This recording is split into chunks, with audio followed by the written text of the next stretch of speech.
give thanks to the Lord with my whole heart. I will tell all of thy wonderful deeds. I will be glad and exult in thee. I will sing praise to thy name, O Most High. I will give thanks to the Lord with my whole heart. I will tell all of thy wonderful deeds. I will be glad and exult in thee. I will sing praise to thy name, O Most High. I will give thanks to the Lord with my whole heart. I will tell all thy most wonderful deeds. Yes, we are continuing on the attitude in Christ, which must also be found in us as Christians. Otherwise, we are none of His. Previously, we have looked at the attitude of humility in Christ, and I therefore encourage every one of us who has a desire for eternal salvation to imbibe in the spirit of humility. Number 2, let us consider another attitude of Christ which is equally important to us as Christians. We will look at the attitude of love. Open with me to John chapter 15, verses 12 and 13. The Bible says, "This is my commandment, that you love one another as I have loved you. Greater love has no man than this, that a man will lay down his life for his friends." This is one of the displayed attitude in Christ.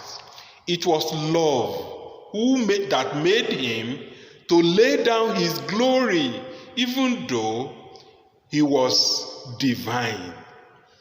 He was a man of the Spirit. Yet he put down and laid down this glory, and he came down to us, to planet Earth, where we, men of flesh, men of sin, where we dwell. He came to share with us as man of sin. He demonstrated this. He lived with us. He eats the same food with us. He sleeps like us.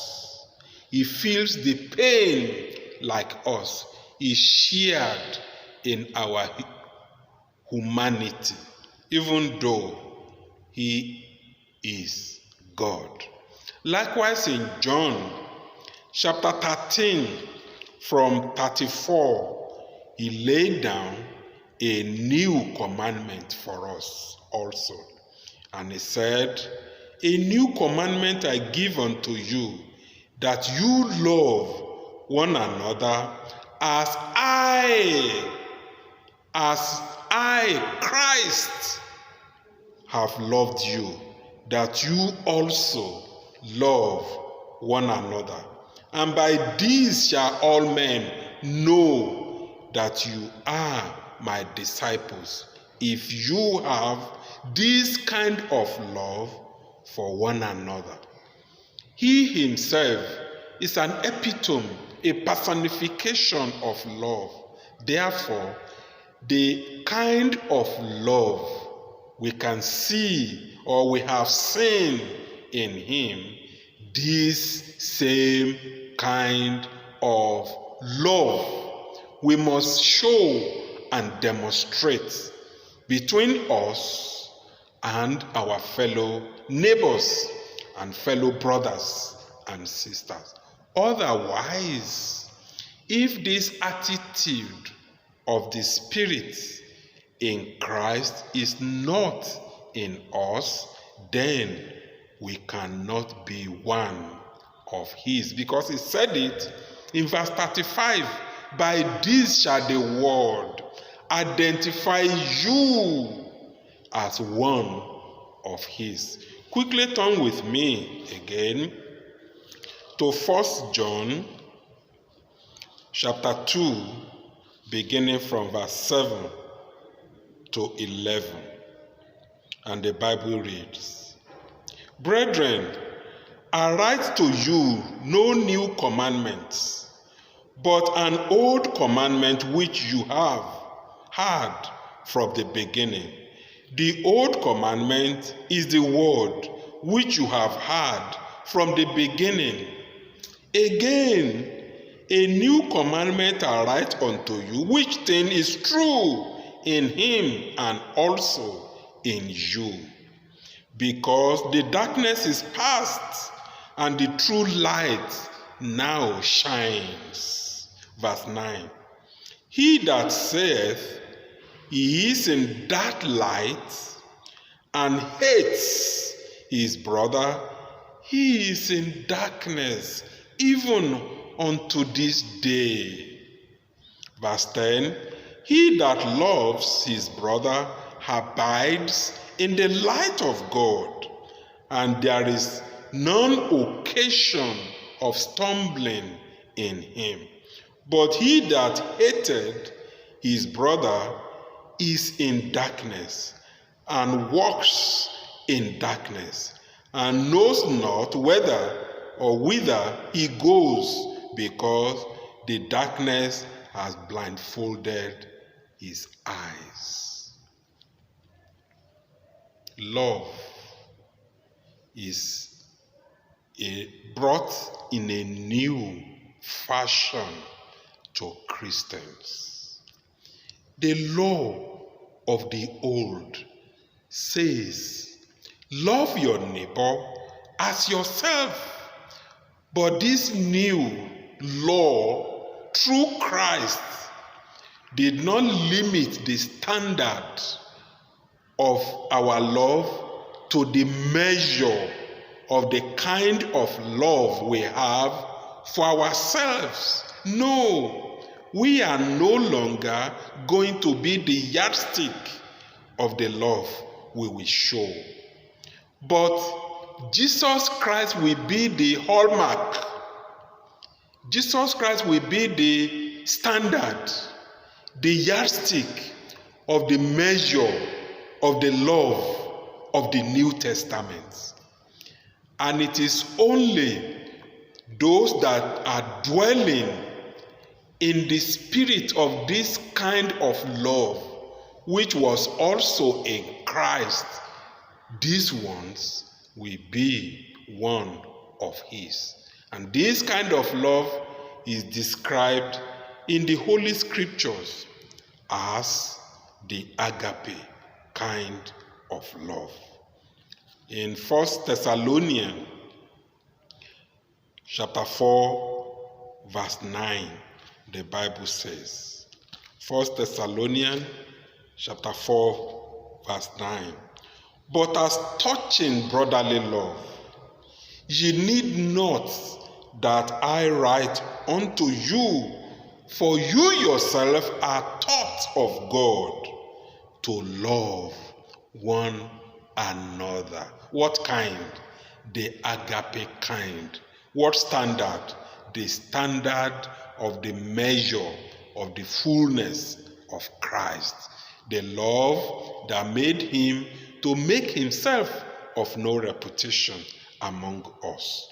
The love that made him to abandon his palatial glory in heaven, but to come down to this world of matter, to dare and live with us, and eat with us, and relate with us, and bear names with us also.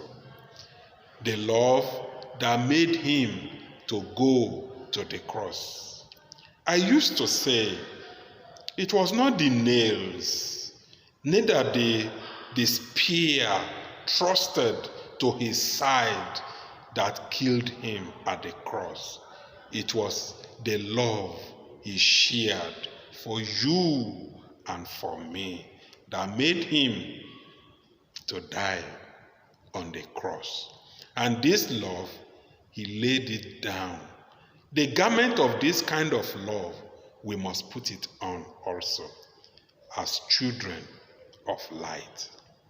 Likewise, in 1 Peter chapter 1, verse 22, the Bible says, "Seeing that you have purified your souls in obeying the truth through the Spirit unto the unfeigned love of the brethren. If true, then see to it then that you love one another with a pure heart, consistently, fervently." You must continue to do this consistently until it comes. For you must be found faithful to the end. Lastly, let's go back to 1 John chapter 4, 10 and 11. And the Bible says, "Herein is love, and not that we loved God, no, but that he loved us and sent his Son to be the propitiation for our sins.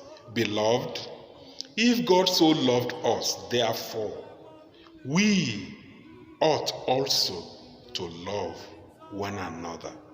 You are a debtor to do this. If you say you are in the faith, keep this, and your eternal location, eternal salvation, your eternal destiny is assured.